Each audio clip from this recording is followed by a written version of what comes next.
Esselamu Aleyküm ve Rahmetullahi ve Berekatuhu. Önümüzde çok uzak bir sefer var. Sefer çok uzundur. Ama elhamdülillah ala kulli hal, efsuslar olsun ki ekseriyetimizin bu sefere hazırlayabileceğimiz azugesi çok kasattır. Bu sefer başlayır mücerred ruh bedenden çıkmakla. Buna ölüm deyilir. İnsan ölenden sonra son menzile gitmez. Aksine büyük bir seferciliğe çıkır. Hemen bu yeni hayat, yeni sefer berzah alemi adlanır. Bu berzah alemi qəbirə bağlı bir şey değil. Çünkü öyle bir insan var ki cesedi ele gelmez.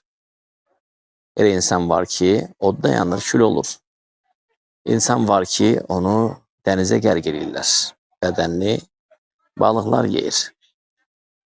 Ve insan var ki misal için açık fəzada, kosmosda yanır, ölür.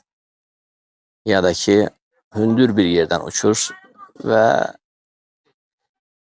ana hulasa berzah dünyası ruh dünyasıdır. İnsanın ruhu bedenini terk etmeyle artık o berzah dünyasının içerisine dahil olur. Bundan sonra büyük bir seferciliği başlıyor. Ve bu seferciliğin sonu kıyametle bitir. Hele ki sura üfürüldü, onlar qəbirlərindən çıxacaqlar. Qəbirlərindən çıxanda onlar İzzət və Cəlal sahibinin məhkəməsinə gələcəklər. Bəli, o gün divan var. O gün məhkəmə var. El-Qadi huvallah. Hakim Allah Azze ve Celle özüdür. Maliki yevmiddin. Hesap gününün sahibidir. Ahkemul hakimin. Hakimlerin hakimi en adaletli hakim olan özüdür. Ve huve Rabbul alemin. O bütün alemlerin Rabbidir. Allah Azze ve Celle İzzet ve Celal'ına yaraşacak bir şekilde meşher meydanına, kıyamet günü insanların görüşüne gelecektir. وَجَاءَ رَبُّكَ وَالْمَلَكُ صَفًّا صَفًّا. Allah Azze ve Celle gelecektir. Melekler de saf saf düzülen bir şekilde. وَوُضَعَ الْمِيزَانِ. Tereziler koyulacaktır. وَوُضَعَ الْكِتَابِ. Kitap koyulacaktır.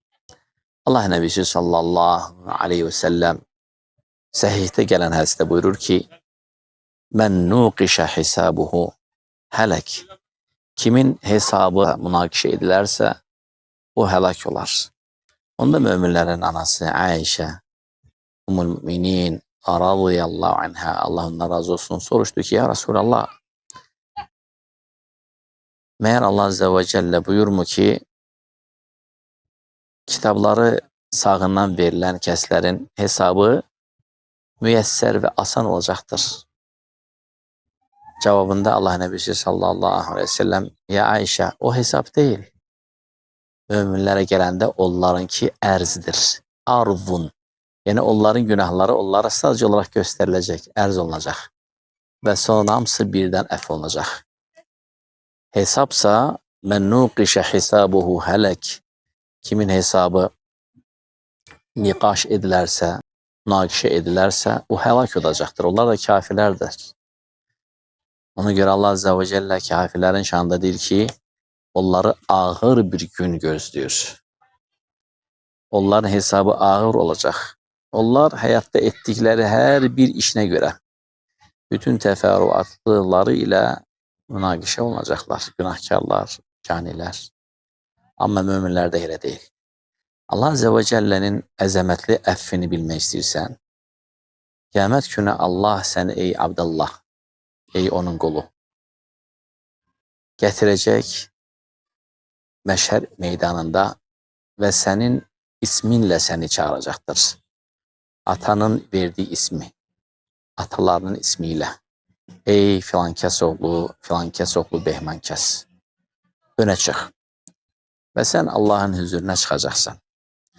Allah Azze ve Celle sənin üzərinə kənəfə deyilən bir, gözlə görülməyən bir örtü atacaqdır. O örtü atılandan sonra seninle Rabbin arasındaki olan hesabı, sorunu, sualı kimse eşitmeyecek ve görmeyecektir. Böylelikle senin eyiblerin örtülmüş olacaktır. Allah Azze ve Celle kuluna, ey kulum, oku bu kitabı. İkra kitabek, kefa bi nefsikel yevme aleyke hasibe.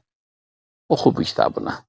Bu kitap senin lehine ya da aleyhine şahit olarak yeter. Kul okudukça öz kiçik günahlarını görecektir. Onların sayı hadsiz kadar çoktur. Helen bunlar küçük günahlardır. Ve okudukça Allah Azze ve Celle de izzet sahibi ve celal sahibi. Kulum burada nəsə əlavə edilib mi? Mələklərim kiramel kətəbə nəsə özündən artırıb mı? Sənə nəsə zülm edilib mi? Diyecek yok ya Rab. Ey kulum bu dəftərdə elə bir şeyler var ki sen onu etməmsən onlar sənə iftira olarak yazılıb mı? Diyecek xeyr ey Rabbim heç nə. Ey kulum bu günahların hamısını etiraf edirsən mi? Diyecek bəli ey Rabbim. Ey kulum yadıma gelir filan günü, Behman günü, filan yerde, filan saatte filan günah eyledin. Niye göre eyledin? Ondan soruşulacaktır. Ve bu hesabı şeffaf gözle görülmeyen kənefenin altındayken kimse eşitmeyecek, görmeyecektir. Bununla beraber kul Allah'tan çok hecalet edecek. Ve onun küçük günahları ona gösterilen sonra büyük günahlara geçilecektir. Ve kul emin olacaktır ki artık helak oldu. Ve sonra Allah Azze ve Celle ona diyecektir. Kulum sen bu günahların karşılığında dünyadayken benden üzr isteyip tövbe ettin. Ben onları hamısını örttüm senin için dünyadayken. Bugün yani kıyamet günü onların hamısını seni bağışlayıram. Eləysə kitabını sağından götür. Kitabını sağından götürəndə günahların hamısının bağışlanması divanı ona təqdim olacaqdır.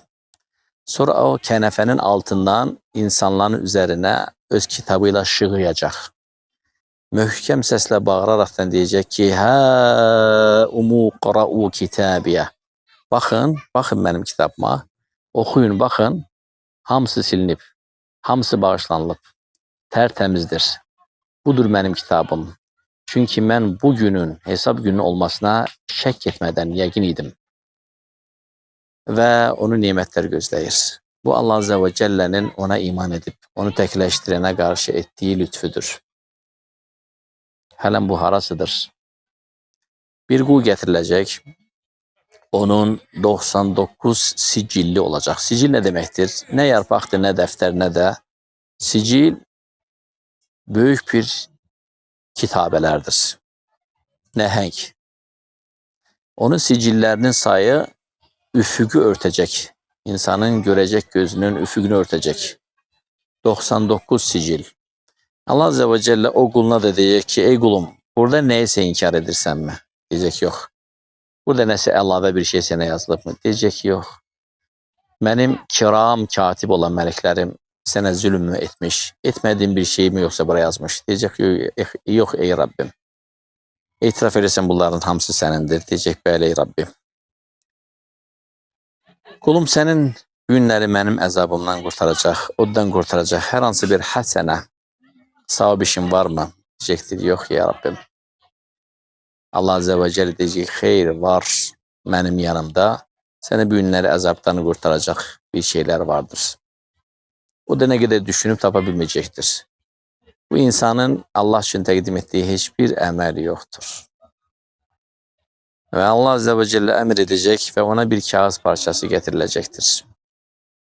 O kağıt parçasına bakıp 99 üfüqü örten sicillere bakıp diyecektir: ey Rabbim, bir balaca kağıt parçası bu 99 sicilin yanında neyinebilər?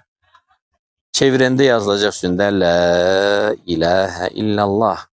Şüphesiz ki Allah'tan başka ibadete hakkıyla layık olan hiçbir mabud, hiçbir ilah yoktur. Ve emredilecek həmin bitaka, kağıt parçası terezinin sağ kiffesine, cinahına atılacaktır. Balaca bir kağıt nəhəng bir dərəzənin içine düşəndə. Təsəvvür. Amma onun içindeki kelime o kadar əzəmətlidir ki, necə digər hədisdə ey Musa and olsun ki, 7 göy, 7 yer tərəzinin bir kiffəsinə La ilahe illallah. Tərəzinin digər kiffəsində olsa La ilahe illallah onların hamısından ağırdır. Elə baş verəcəkdir oradan da. Həmin kağıt parçası tərəzinin sağ kiffəsinə, sağ nimçəsinə atılmaqla sol nimçəsi sürətlə göyə qalxıb bütün 99 sicilləri dağıdacaq. Kul özü də təəccüblənəcək buna. Və bununla da Allah Teala buyuracaq ki, bugün heç kim mənim yanımda heç kimə zülm olmayacaqdır. Sənin bizim yanımızda qəbul olan bu əməl var. Təbii ki, qardaşlar, baxma ki, hədis səhihdir. Amma bu istisna haldır. İstisna bir kəs üçün olacaq. Ona görə bu hədisə ittika edib nəbada ircəyə düşüb əməlləri tərk etməyəsiniz. Bu adam hakkında da ixtilaf ediblər. Bu görəsən kimdir? Ola bilsin ki, o kəsdir ki, kəlmə-i şəhadəti gətirmiş, İslamı qəbul etməklə ruhunu eyni vaxtda tapşıran insandır ki, onun heç bir əməli yoxdur. Amma o, xalis olaraq qəlbindən bu kəlməni gətirmiş, yəqin qəlblə iman etmiş, İslam'a girmiş bir kəsdir. Bunun misalı rivayetlerde gelen bu bədəvinin misalına da benzəyir. Birisi gəlib deyir ki, ya Muhammed, səncə sənin yolunda döyüşüm, sonra qaydanda İslam'a daxil olum, yoxsa İslam'a daxil olum, sonra sənin yolunda döyüşüm? Allah Nəbisi sallallahu aleyhi ve sellem, xeyr, həmən İslam'a daxil ol, sonra döyüşə get. Həmin bədəvi, əşhədü ən la ilahe illallah və ennəkə Rasulü min indillahi haqqan deyərək döyüşe girir. Döyüşe girmekle şehit olur. Ve Allah Nebisi sallallahu aleyhi ve sellem buyurur ki, kim çok az iş görüp de çok büyük mükafat kazanmış olan kesi görmek isterse buna baksın. Müsned'de diğer rivayetinde Allah Nebisi sallallahu aleyhi ve sellem buyurur ki, kim ellezine amenu ve lem yelbisu imanahum bi zulmin. O kesler ki iman etti, iman edenden sonra bir daha imanını bulandırmadılar olan kesi görmek isterse buna baksın. Diğer rivayette hemin hadisin diğer rivayetinde gelir ki Allah Nebisi sallallahu aleyhi ve sellem buyurdu ki gördüm melekler nece onu süratle meyveler yedizdirir ve meyveni onun ağzına uzadır ve ona şarap içizdirirler çünkü o gelende ac ve susuzluydu. Bunlar istisna hallardı kardeşler. Bunların hamısı xulası olarak İzzət ve Celal sahibinin müminə qarşı olan sevgisini ve böyük əzəmətli əfini gösterir. Qiyamət saatı, qiyamət günü, o əzəmətli gün Allah Taala'nın əfvi müminlər üçün çox böyükdür.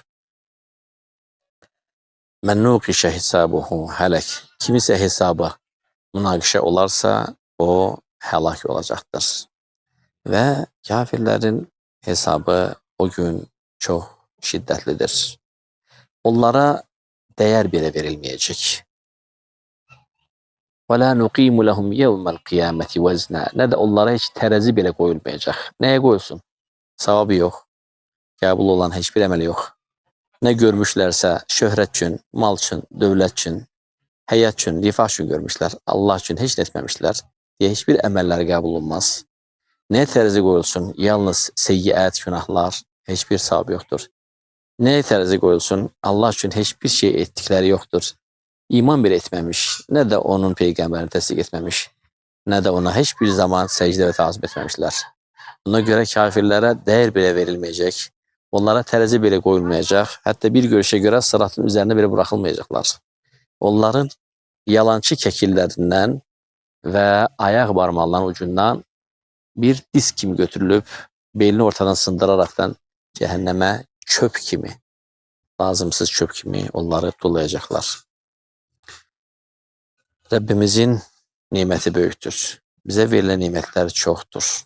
Nimetler arasında en əzəmətli nimet iman nimetidir. Ve şeytanın en çok sende korktuğu bu nimettir. Ona göre o nimetin puskusundadır. O nimeti senden daima uğramak qəsdindədir.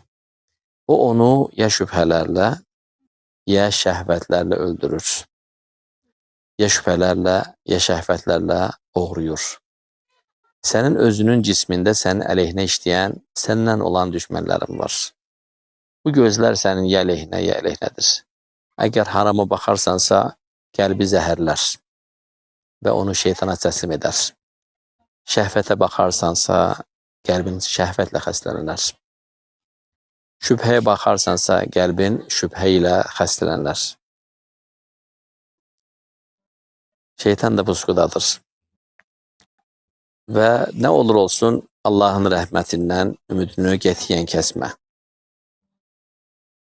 Ne kadar günah etsen de Rabbine dön ve ondan üzr iste. Allah katında Allah günahın niceliğine mahiyet vermez. Onu kime karşı etmeyine mahiyet verer. Olabilirsin ki sen milçek kadar balaca bir günah edersen ama onun kime karşı ettiğine mahiyet olmazsan o Allah katında dağ kim olar əzəmətli. Olabilirsin ki sen dağ kadar günah edersen ama onun kime karşı ettiğinin mahiyetinde olasan ve o günah Allah katında karışkadan da balaca olar. İbn Adem'e inneke ma racavteni ve da'avteni thumma estağfarta li gafartu ala ma kana minke ve la ubali. Ey Adem uladı. Hadise kudsidir sünende. Sahih hadislerimizdendir. Ey Adem uladı. Ne var ki sen beni hatırladın, andın, ettiğin günahtan peşman olup bana döndün, sonra benden bağışlanma istedin. Ettiğin günahın niceliğine mahiyet vermeden seni bağışlarım. Ettiğin günahın niceliğine mahiyet vermeden seni bağışlayarım. Abdullah İbn Masud'un sözleri burada çok münasiptir. Mümin bir küçük günah eder. Ve hemen küçük günahla düşünür ki sanki yerden kopmuş, başı üzerine kaldırmış bir dağın altındadır. Dağ bu saçı onun üzerine düşüp onu mahvedecektir. Küçük günahı belə əzəmətli görər.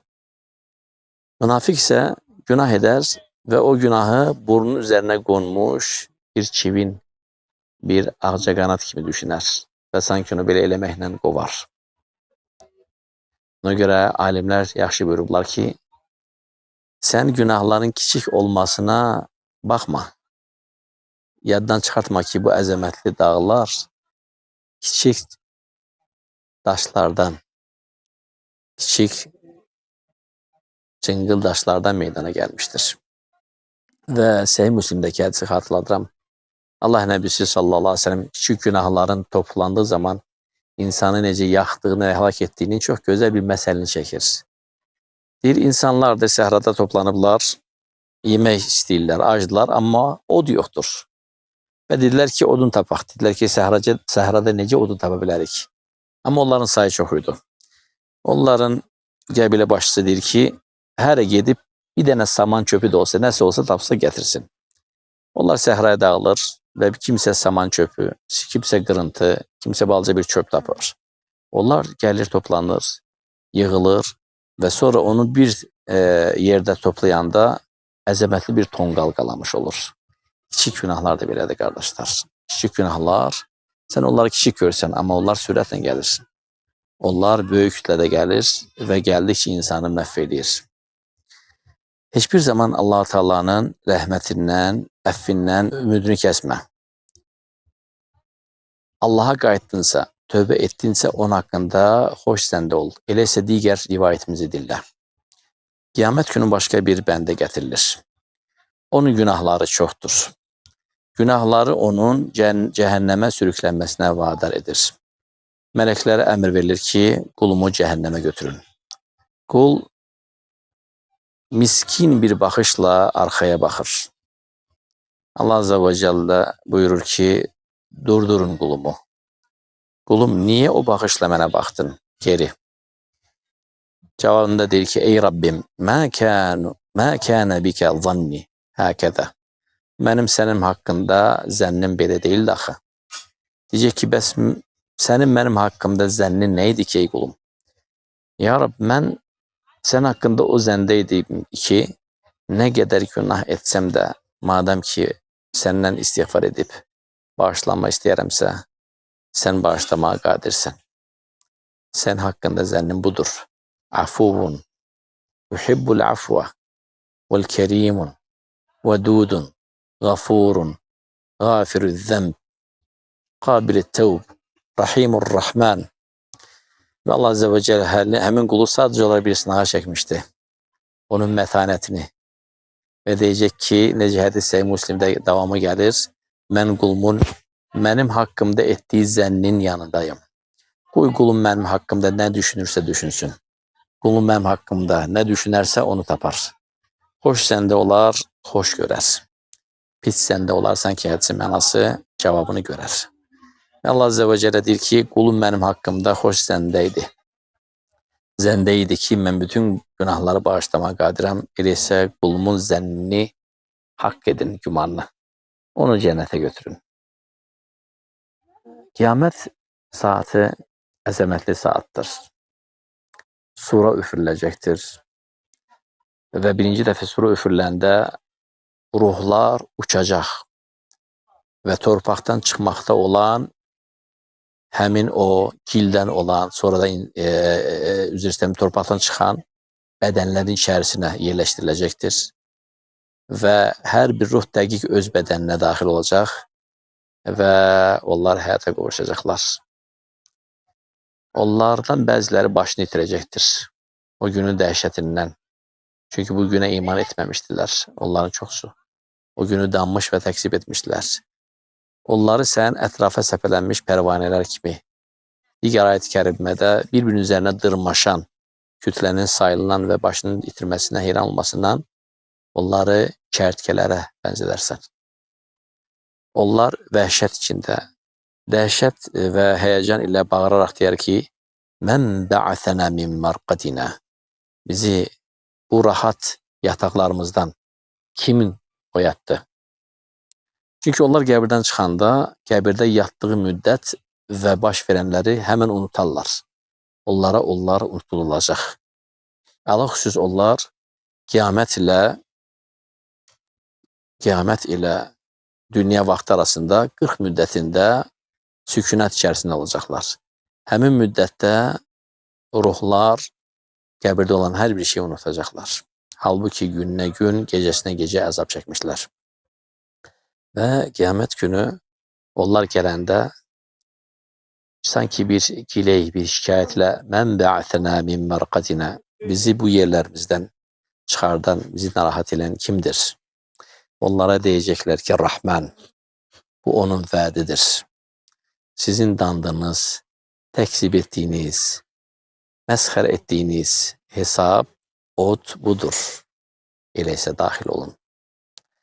O dəhşətli günü ikinci dəfə sura çağrılanda, birinci dəfə ruhlar bədənin daxil olar, ikinci dəfə insanlar hesab gününə gələr. Sonra Rahman İzzət və Cəlali ilə məşər meydanına təcəlli edər, gələr. Kəmə yenbəği li cələli. İzzət və Cəlalına yarışacaq bir keyfiyyətdə və hesab başlayar. Allah Azze ve Celle o gün bizi qurtulan qullarından, əff olunan qullarından etsin. Allah eşidilənlər üçün faydalı etsin. Subhanəkələm bihəmdik, əşhədü ən la ilahə illə ənt, əstəğfirəkələm tübülək.